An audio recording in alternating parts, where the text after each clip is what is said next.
Good morning मित्रों। मैं रविकांत सिन्हा अपने यूट्यूब ब्लॉग श्रेयांश सिन्हा से आप लोग का स्वागत करता हूं। मैं आजकल अपने कुछ निजी कारणों से बहुत व्यस्त रह रहा हूं, जिसके कारण मैं अपने यूट्यूब चैनल पे बहुत कम आ पा रहा हूं। लेकिन मैं कोशिश करता हूं कि रेगुलर रहूं, अपडेट रहूं।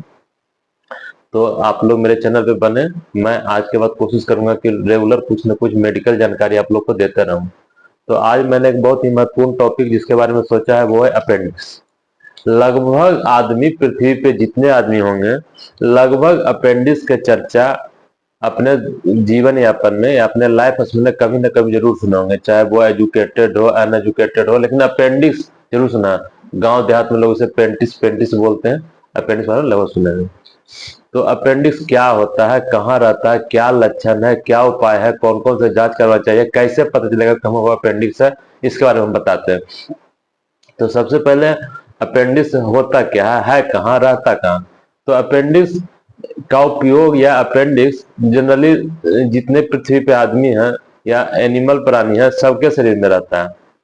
तो इसका उपयोग, अपेंडिक्स का उपयोग जानवर प्राणी में उपयोग है, क्या कि वो कच्चा घास, कच्चा सब कुछ खाते हैं। तो उसमें सेलुलोज होता है, उसका पचाने का काम अपेंडिक्स करता है। अपेंडिक्स से कुछ निकलता है, फ्लू उसी से उसको पचाने का काम करता है। लेकिन ये आदमी में भी पाया जाता है, जहाँ पे बड़ी और छोटी आंत मिलती है पेट के दाहिने हिस्से के ये नीचे तरफ। वहीं पे ये एक ट्यूब लाइक स्ट्रक्चर या वर्मीफॉर्म या केंचुआ टाइप का स्ट्रक्चर होता है। वहीं पे 8 से 10 सेंटीमीटर का स्ट्रक्चर होता है, वहीं पे अपेंडिक्स मिलता है। जहाँ पे बड़ी आंत और छोटी आंत मिलती है, वहीं पे अपेंडिक्स होता है। तो आदमी में इसका कोई उपयोग नहीं होता है, आदमी में कोई उपयोग इसका नहीं है। लेकिन हाँ, अपेंडिक्स में भी बैक्टीरिया रहता है, अपेंडिक्स में भी वेसस ब्लड सप्लाई रहता है और उपयोग मत है। लेकिन अपेंडिक्स में वस्कुलरिटी, वेसल सप्लाई, बैक्टीरिया उसमें कुछ कुछ रहता है। अपेंडिक्स के ल्यूमन में भी कुछ कुछ रहता है। अपेंडिक्स होता कब है, क्यों होता है, अपेंडिक्स क्यों होता है जनरली? तो जनरली हमारे खाने पीने से भी अपेंडिक्स हो सकता है। अगर हम कोई ऐसा खाना खा रहे हैं जिसको कि पचाने में पेट को बहुत मेहनत करना पड़ रहा है, तो उसके चलते आंत में सूजन होगा, तो अपेंडिक्स में वो सूजन करा सकता है। जैसे चाट, चाउमीन, पुचका, समोसा या बहुत फैटी फ्रूट, बहुत फैटी ये फैटी मीट है या फैटी मील है हम ले रहे हैं, तो अपेंडिक्स का चांस बनेगा, अपेंडिक्स हो सकता है। इसलिए फैटी खाने को अवॉइड करना चाहिए। या पैकेट फूड रहता है, पैकेट जो रेगुलर लंबा दिन का पैकिंग है, उससे भी बचना चाहिए। क्या है कि जो भी खाना खाएंगे उसको अगर खाने पचाने में बहुत मेहनत करना पड़ रहेगा, तो आंत में सूजन होगा, तो वो सूजन अपेंडिक्स तरफ भी शिफ्ट हो सकता है। उससे भी बचना चाहिए। ज्यादा मीठा भी खाने से बचना चाहिए, ज्यादा फ्राई भी खाने से बचना चाहिए, उस सब से भी अपेंडिक्स होता है। दूसरा, कभी कभी क्या होता है कि अपेंडिक्स के ल्यूमन में कुछ छोटा सा फिकोलिस अगर चल जाए, मतलब कुछ फिकोलिस चल जाए, तो वो जाकर ल्यूमन को ब्लॉक कर देता है। ब्लॉक कर देता है तो जो अपेंडिक्स के अंदर बैक्टीरिया रहता है, वो इन्फ्लामेशन उसमें चालू करता है। इन्फ्लामेशन करने से वो सूजन हो जाता है, तो अपेंडिसाइटिस होने का डर रहता है। मतलब ल्यूमन के ब्लॉक होने से भी अपेंडिक्स में सूजन हो जाता है और तो अपेंडिसाइटिस हो सकता है। अपेंडिक्स सबके शरीर में होता है। अपेंडिक्स है तो कोई टेंशन है, लेकिन अपेंडिसाइटिस मतलब अपेंडिक्स में इन्फ्लामेशन, तब टेंशन है। या लिम्फेटिक वेसल्स, मतलब लिम्फेटिक वेसल्स डिस्टर्ब होगा, मतलब आंत में सूजन होगा तो भैया लिम्फेटिक वेसल डिस्टर्ब होगा, तभी अपेंडिसाइटिस होने का डर चांस रहेगा।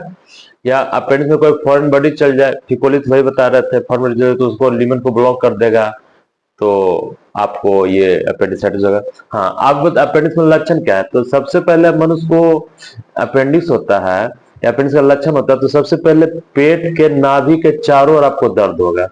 नाभि के चारों ओर दर्द होगा और फिर नाभि के चारों ओर से दर्द ये जा पेट के ऊपरी हिस्से में की ओर दर्द आएगा। लेकिन ये धीरे धीरे दर्द आपको पेट के दाहिने नीचे वाले हिस्से में दर्द शिफ्ट कर जाएगा धीरे धीरे। तो मान के चले कि अपेंडिक्स का दर्द ये है। उल्टी कॉमन है, प्रेगनेंसी में भी अपेंडिक्स हो सकता है। प्रेगनेंसी में, पूरे प्रेगनेंसी में भी अपेंडिक्स का दर्द हो सकता है। और एक मैकबर्नी पॉइंट बोला जाता है, सर्जन लोग आइडेंटिफाई करते हैं जो पेट के निचले हिस्से में होता है, वहां पे जबरदस्त दर्द रहता है। तो डॉक्टर साहब के यहाँ जाएंगे आप, तो डॉक्टर साहब कुछ कुछ टेस्ट करके ही कंफर्म करेंगे कि आपको अपेंडिक्स है कि नहीं। तो सबसे पहले फिजिकल एग्जामिनेशन, मतलब आपको लेटा के वो लेटा के पैर मुड़वा के आपको पेट के दाहिने हिस्से में वो दबा दबा के देख सकते हैं। एक उंगली, 3 उंगली से 4 उंगली से दबा के देख ले सकते हैं आपको क्या कहते हैं अपेंडिक्स है कि नहीं। वही हो गया फिजिकल एग्जामिनेशन की, जो मतलब शरीर को छू छा के एग्जामिनेशन करके वो क्लियर कर लेंगे। मैकबर्नी पॉइंट पे वो क्लिक करेंगे, आप दर्द बहुत बताएंगे। फिर हो जाता है रिबॉन्ड टेंडरनेस। रिबॉन्ड टेंडरनेस में क्या होता है कि पेट को दबाने से दर्द होता है, लेकिन छोड़ने में कस के दर्द होता है, मरीज उछल जाता है, मरीज कहाँ जाता है। तो ये रिबॉन्ड टेंडरनेस अपेंडिक्स में होता है। तीसरा रिजिडिटी या गार्डिंग, जो उस अपेंडिक्स वाले एरिया में जो मसल्स होता है वो टफ हो जाता है, हार्ड हो जाता है, तो उसको रिजिडिटी बोलते हैं कि यहाँ का मसल रिजिडिटी हो गया या गार्डिंग प्रेजेंट है, वो भी अपेंडिसाइटिस लक्षण है। चौथा, डॉक्टर साहब के पास जाइएगा तो एक सीबीसी टेस्ट करवाएंगे ब्लड का, उसमें डब्ल्यूबीसी काउंट बढ़ जाता है। मतलब अपेंडिक्स में सूजन है, अपेंडिसाइटिस के लक्षण है, तो डब्ल्यूबीसी बढ़ रहा है, तो वो भी एक टेस्ट वो करेंगे। आपको सीआरपी करवा के देख सकते हैं, किसी भी बॉडी में एनी टाइप ऑफ इन्फ्लामेशन होगा तो सीआरपी बढ़ जाएगा, तो सीआरपी भी करवा सकते हैं। और चौथा टेस्ट, लास्ट टेस्ट, तो आप ये अल्ट्रासाउंड। अल्ट्रासाउंड तो कराने से लगभग ही पेशेंट में अपेंडिसाइटिस क्लियर हो जाता है। किसी किसी में ना क्लियर होने पे सीटी और एमआरआई सजेस्ट किया जाता है। तो अल्ट्रासाउंड में एक लीनियर ट्यूब लाइक स्ट्रक्चर दिखेगा, उसमें दर्द दिखेगा। कभी कभी नॉर्मल अपेंडिक्स में दर्द रहेगा तो वो रिकरेंट बोला जाता है, एक्यूट है, मतलब अपेंडिक्स में इन्फ्लामेशन बहुत है तो एक्यूट भी अल्ट्रासाउंड में दी जाता है। या कभी कभी लंप आगे बन जाता है तो उसमें भी दिखा, अपेंडिक्स लंप भी दिखा जाता है कि अपेंडिक्स अगर में सूजन हो जाता है, एडहेजन हो जाता है तो भी दिखता है। हाँ, कभी कभार अपेंडिक्स में इन्फेक्शन के चलते बैक्टीरिया का ग्रोथ होते चला जाता है, तो कभी कभी वो अपेंडिक्स फट जाता है। तो फट जाने से क्या होता है कि बैक्टीरिया पूरे शरीर में इन्फेक्ट करने लगता है, शरीर को इन्फेक्ट। तो जो वो फटनेस जो पस बनता है वो धीरे धीरे वहीं पे अपेंडिकुलर एब्सेस बनेगा, वहीं पे रहेगा, और वो धीरे धीरे पूरे एब्डोमेन में लोकलाइज हो जा सकता है। तो आप समझ रहे हैं। अब इसका इलाज क्या है। तो रिकरेंट अपेंडिसाइटिस मतलब अपेंडिक्स दिख रहा है, मरीज दर्द बोल रहा है नहीं है, होता न तो उसे पेशेंट को डॉक्टर साहब दवा ववा देकर छोड़ देते हैं, ठीक हो जाता है जनरली। लेकिन एक्यूट है तो एक्यूट में सर्जरी भी करा सकते हैं, नहीं तो दवा पे कुछ दिन के लिए घर जा सकते हैं और इंजेक्शन मेडिसिन पे जा सकते हैं घर, लेकिन बाद में ऑपरेशन कराना ही पड़ेगा। हाँ, लेकिन अगर ऑपरेशन करा लेते हैं तो ज्यादा अच्छी बात है कि वो फिर फटने का चांस कम है, डर है। तो अपेंडिकुलर एब्सेस मतलब अपेंडिक्स फटने से जो बगल में घाव बनता है उसका चांस खत्म हो जाएगा, या पूरे एब्डोमेन में पस भर सकता है फटने के बाद, उसका चांस घट जाएगा। तो अपेंडिक्स का बेहतर इलाज सर्जरी ही है। नॉर्मल है आप मेडिसिन पे जा सकते हैं, एक्यूट है आपके डिपेंड पे निर्भर करता है, आप इंजेक्शन पे जा सकते हैं, फिर नॉर्मल अपेंडिक्स हो गया ऑपरेशन करा सकते हैं। हाँ, कभी कभार एक्यूट फट जाएगा तो अपेंडिकुलर एब्सेस मतलब अपेंडिकुलर का अगर घाव बन जाएगा।